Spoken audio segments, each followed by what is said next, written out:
Welcome back to my channel. তোমরা আগের ভিডিওতে দেখেছো কম্বাশন অ্যান্ড ফ্লেম আমরা অনেকটা পড়েছি। তোমরা যারা যারা আগের ভিডিওটা এখনও অবধি দেখোনি তারা অবশ্যই আগে গিয়ে ওই ভিডিওটা দেখে নাও। তো আজকের নতুন পার্ট আমরা পড়তে চলেছি। So let's start it. সবার আগে এই ছবিটিকে ভালো করে দেখো। এটা কি বলো তো? এটা আমরা কোথায় কোথায় দেখতে পাই? এটা হচ্ছে ফায়ার এক্সটিংগুইশার। এটা কোথায় কোথায় দেখতে পাই?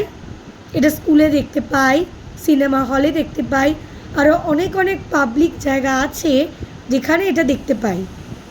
তো চলো, এটার কাজ কি, এটার মধ্যে কি থাকে, এটা কেন আগুন নেভাতে সাহায্য করে, কিভাবে সাহায্য করে, সবটা পড়ব। সো চলো শুরু করা যাক। Fire extinguisher. The most common extinguisher is water. সবার আগে কিন্তু ওয়াটার সব থেকে বেশি আগুন নেভাতে সাহায্য করে। ছোটোখাটো আগুন লাগলেও কিন্তু আমরা জলের সাহায্যেই সেটাকে নেভাই। পরে আমরা যখন বড়সড় মাপের আগুন লাগে তখন আমরা ফায়ার এক্সটিংগুইশার ইউজ করি, যেটা কার্বন ডাই অক্সাইড, যেটা পরে আসছি।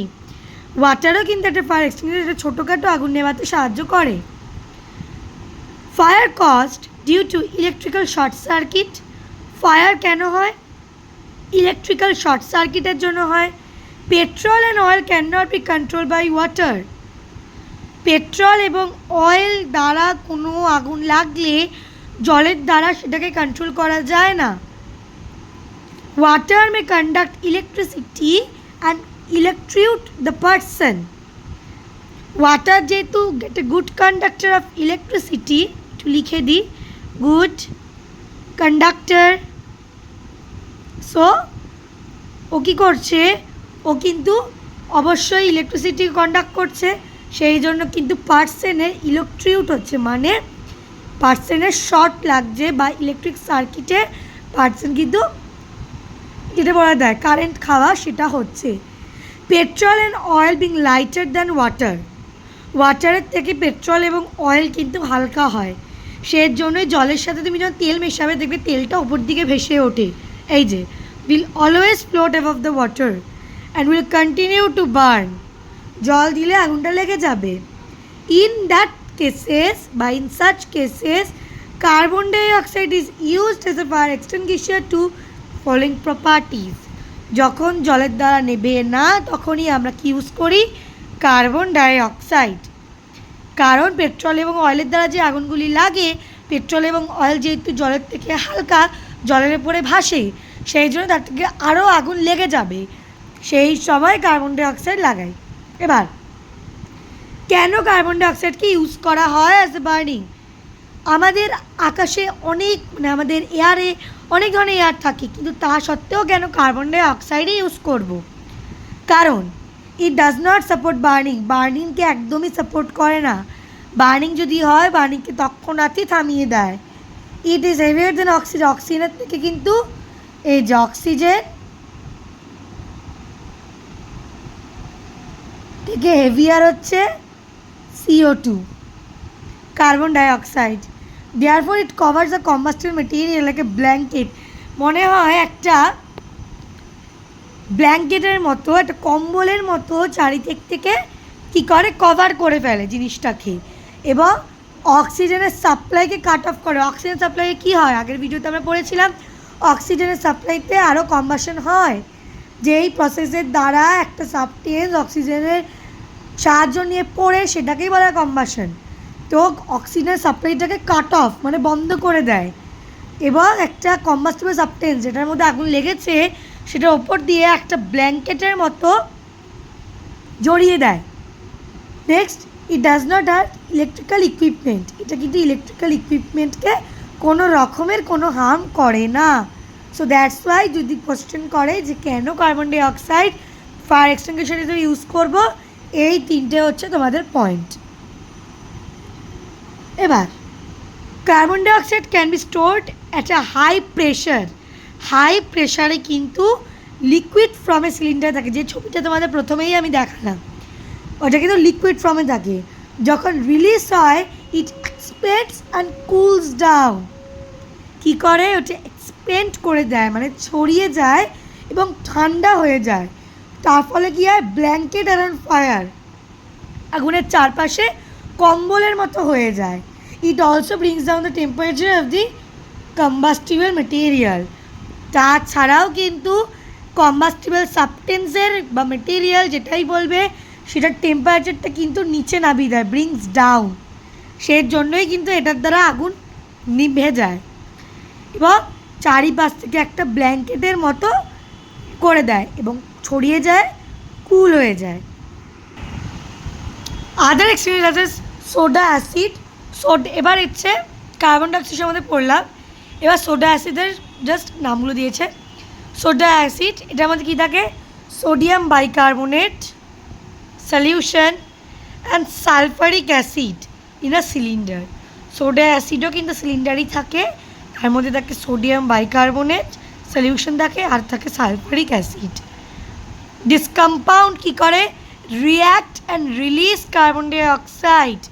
এই কম্পাউন্ডগুলো একে অপরের সাথে রিয়াকশন করে, কেমিক্যাল রিয়াকশন করে, তার ফলে কী হচ্ছে, কার্বন ডাইঅক্সাইড রিলিজ হচ্ছে, সেই জন্য অক্সিজেনের সাপ্লাই কাট অফ হচ্ছে and control the spreading of fire. আগুন যে ছড়িয়ে যায় সেটাকে কী করছে, সেটাকে কন্ট্রোল করছে। কীভাবে কন্ট্রোল করছে, curse of the supply, oxygen supply কী করছে, কার্বন ডাইঅক্সাইড করছে। কীভাবে হচ্ছে, একটা জিনিস দেখো, কার্বন ডাইঅক্সাইড যখন থাকে সেটার মধ্যে কিন্তু কোনো কেমিক্যাল রিয়াকশন হয় না। কার্বন ডাইঅক্সাইড, এটার মধ্যে ধরো কার্বন ডাইঅক্সাইড রয়েছে, এই মুখটা খোলা হলো, কার্বন ডাইঅক্সাইড গ্যাস বেরোলো, কিন্তু এটার মধ্যে তো sodium bicarbonate solution sulphuric acid থাকে, দুটো রিয়াকশন করে ভেতরে মানে তৈরি হচ্ছে কার্বন ডাইঅক্সাইড, তখন সেটা কন্ট্রোল হচ্ছে। আর যখন ডাইরেক্ট তোমার কার্বন ডাইঅক্সাইডই যাচ্ছে তখন কোনো কেমিক্যাল রিয়াকশন হচ্ছে না। কেমিক্যালস আছে sodium bicarbonate, potassium bicarbonate spread as dry powder, শুকনো পাউডার, ঠিক আছে, নিয়ার দ্য ফায়ার, ফায়ারের কাছে শুকনো পাউডারের মতো ছড়িয়ে দেওয়া হয়। কি ছড়িয়ে দেওয়া হয়, sodium bicarbonate, potassium bicarbonate, which gives of carbon dioxide, যেটা কি না জন্ম দিচ্ছে কার্বন ডাইঅক্সাইডকে। কিছু কিছু সময় বালিও কিন্তু আগুন নেভাতে মানে ফায়ার এক্সটিংগুইশার হিসাবে ইউজ করা হয়। সো নেক্সট পার্ট, এবার ফ্লেম। ফ্লেম মানে আগুনের আঁচ কাকে বলছে, everything that burns does not produce a flame. যা কিছু পড়ে সব কিছুই কি ফ্লেম প্রডিউস করে না, সব কিছু ফ্লেম প্রডিউস করে না। Only those substance that vaporize produce a flame, যেই সাবস্টেন্সগুলো শুধুমাত্র ভেপারাইজ হয় তারাই শুধুমাত্র ফ্লেম প্রডিউস করে। Charcoal does not produce a flame, charcoal flame produce করে না while burning, but কিন্তু kerosene and LPG burn as the vaporize, kerosene বা এলপিজি যেহেতু ভেপারাইজ হয় তার জন্য তারা ফ্লেম প্রডিউস করে। The molten wax in the burning candle, জ্বলন্ত মোমবাতির মধ্যে যে গলা মোমটা থাকে, মোল্টেন মানে যেই মোমটা গলে গলে পড়ে, অলসো ভেপারাইজ, সেটাও ভেপারাইজ হয় এবং that's why it produce flame. এবার ফ্লেমের কি কালার হবে সেটা কিসের উপর ডিপেন্ড করে, চলো আন্ডারলাইন করি। প্রথমে হচ্ছে টেম্পারেচার, তারপর হচ্ছে অ্যাভেলেবিলিটি অফ অক্সিজেন, কতটা অক্সিজেনের অ্যাভেলেবেল রয়েছে ওই জায়গাটায়, তারপর হচ্ছে nature of the combustible substance, combustible সাবস্টেন্সের নেচার নাম্বার 1, নাম্বার 2 অক্সিজেন কতটা পরিমাণে পাওয়া যায় সেই জায়গাটা বা রয়েছে, নাম্বার 3 তাপমাত্রা। Hydrocarbon burn with a blue or yellow flame, hydrocarbon কিন্তু নীল বা হলুদ আঁচ দিয়ে পড়ে বার্ন হয়, ঠিক আছে। এবার যখন অক্সিজেন সাফিসিয়েন্ট থাকে না, মানে অক্সিজেন যখন পর্যাপ্ত পরিমাণে থাকে না, তখন যেই সাবস্টেন্সটা বার্ন হচ্ছে সেই কালারটা হয় ব্লু ফ্লেম বা non luminous flame. So what is a non luminous flame, when the supply of oxygen is sufficient, যখন অক্সিজেনের সাপ্লাই যথেষ্ট থাকে তখন যেটা বার্ন হচ্ছে একটা লিউমিনিয়াস নন লিউমিনিয়াস ফ্লেম, যেটাকে বলা হচ্ছে যেটা ব্লু কালারের হয়। একটা ব্লু কালার কিন্তু ভেরি লিটিল লাইট প্রডিউস করে, ঠিক আছে।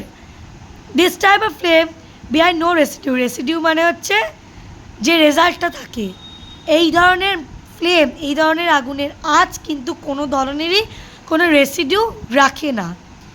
আরেকটা দিকে দেখো, যখন ইনসাফিসিয়েন্ট সাপ্লাই অক্সিজেন, যখন পর্যাপ্ত পরিমাণে অক্সিজেন থাকে না, তখন ফ্লেমের কালারটা হয় ইয়েলো, এবং সেটাকে বলা হয় luminous flame due to incomplete combustion. Obviously অক্সিজেনের সাপ্লাই যদি না থাকে তাহলে তো ইনকমপ্লিট কম্বাশনই হয়। আর luminous flame emits a lot of light. Luminous কি ফ্লেম কিন্তু অনেক লাইট প্রডিউস করে। Its temperature is lower than higher of the blue flame, মানে ব্লু ফ্লেমের টেম্পারেচার কিন্তু হাই হয়। এই যে ইয়েলো ফ্লেমের টেম্পারেচারটা কিন্তু ব্লু ফ্লেমের থেকে লো হয় and leaves behind black soot and other residue. এটা কিন্তু রেসিডিউ রাখে। এবার আমরা পড়বো স্ট্রাকচার অফ দ্য ফ্লেম। এই পিকচারটা ভেরি ভেরি ইম্পর্টেন্ট, তোমরা চাইলে ফটো তুলে নিতে পারো। চলো তোমাদের আমি আগে ছবিটা বুঝিয়ে নিই। সবার আগে আমরা দেখতে পাচ্ছি এখানে একটা রয়েছে, একটা জোন রয়েছে, এখানে একটা জোন রয়েছে, এখানে রয়েছে, তিনটে দেখতে পাচ্ছি। আচ্ছা, এই যে দেখছো ব্লু কালারেরটা, এই যে দেখছো ব্লু কালারেরটা, এটা হচ্ছে outer zone of complete combustion. এটাই হচ্ছে ব্লু কালার, কারণ এখানেই পড়লাম যে অক্সিজেন যখন সাফিসিয়েন্ট হয় তখন ব্লু ফ্লেম হয়। তো সেটার জন্য যখন অক্সিজেন সাফিসিয়েন্ট, কমপ্লিট কম্বাশন কখন হয়? যখন supply of oxygen is sufficient, তখনই কমপ্লিট কম্বাশন হয় এবং এটা ব্লু কালারের হয়। এবার দেখো মিডিল জায়গায় আসছে, এই যে ইয়েলো কালারের এই জায়গাটা, এটা হচ্ছে middle zone of the partial combustion. পার্শিয়ালিভাবে কম্বাশন হচ্ছে, সেটার কালার কি ইয়েলো কালার, ঠিক আছে। এবার এটাকে কোনো জোন ধরা হয়নি, যে ব্ল্যাক কালারটা দেখছো এটাকে কোনো জোন ধরা হয় না। এটাকে বলে innermost of the unburned wax vapour, যেই জায়গাটা পড়ে না। আনবার্নড মানে কি? জায়গাটা পড়ে না, এখানে ওয়্যাক্সের ভেপারটা এসে জমা হয়। দেখো ওয়্যাক্সের ভেপারটা এসে জমা হয়, সেটা ব্ল্যাক কালারের হয়। এটাকে কোনো জোন ধরেন। যদি অ্যাকচুয়ালি জিজ্ঞাসা করে জোন কত, জোন হয় দুটো জোন, কিন্তু পার্ট যদি বলি তিনটে পার্ট হয়, কিন্তু জোন দুটোই হয়। জোন এটাকে ইনারমোস্ট জোন বলছে, কিন্তু পরে যে দেখবো যে এটাকে কিন্তু কিছু অ্যাকচুয়ালি কিছু ধরা হয় না, লিমিউনিয়াস নন লিমিউনিয়াস এটা কিছুই না অ্যাকচুয়ালি। তো চলো এবার আমরা জানবো যে স্ট্রাকচার অফ দ্য ফ্লেম। ছবিটা আশা করি বুঝে গেছো। First part, non luminous zone. This is the zone of complete combustion. এটা কিসের জোন? যেই জোনে কমপ্লিট কম্বাশন হয়। ফ্লেমটা হয় ব্লু কালারের। এটা হচ্ছে একটা আউটার পার্ট ফ্লেমের। এটা সব থেকে হটেস্ট জোন এবং কোনো মার্ক রাখে না অবজেক্টে যখন এটাকে প্লেস করা হয়। গোল্ড স্মিথস মানে সোনা বা রূপো গলাতেও কিন্তু সাহায্য করে।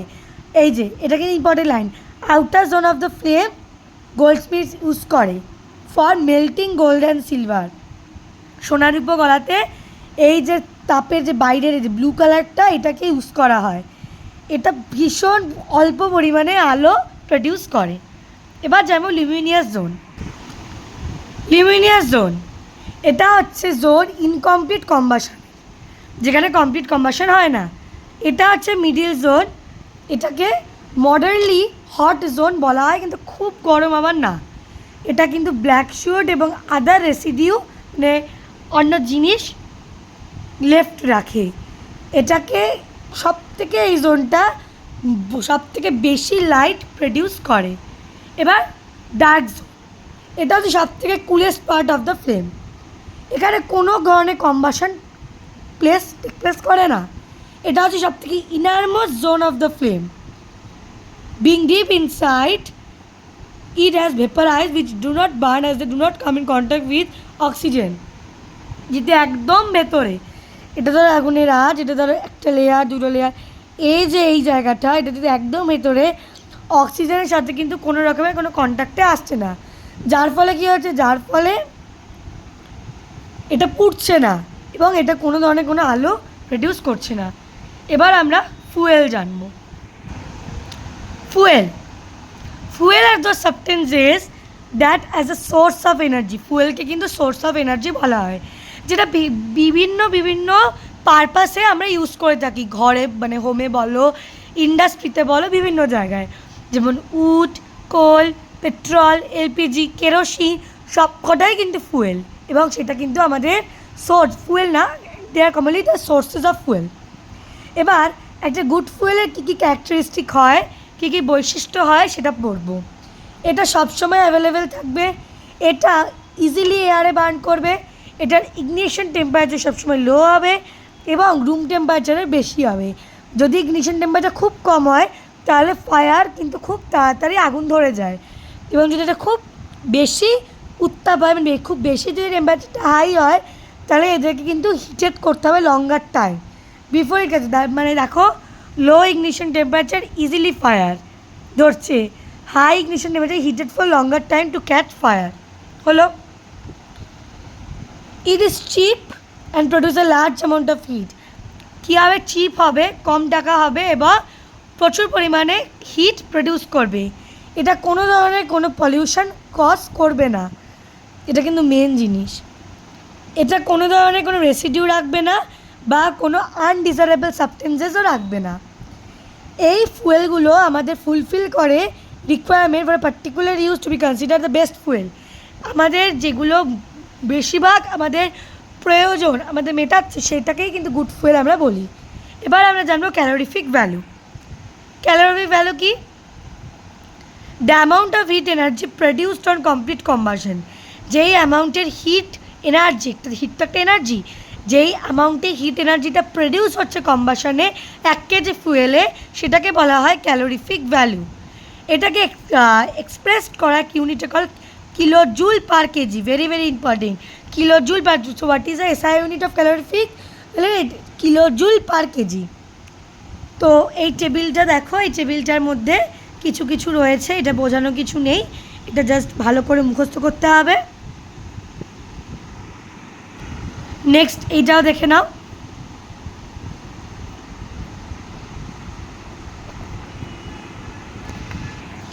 এবার ক ধরনের ফুয়েল হয় সেটা পড়বো। ফুয়েল বেসিক্যালি তার ফিজিক্যাল স্টেট অনুযায়ী, ফিজিক্যাল স্টেট মানে কি বলো তো, কেমন কোয়ালিটিটা।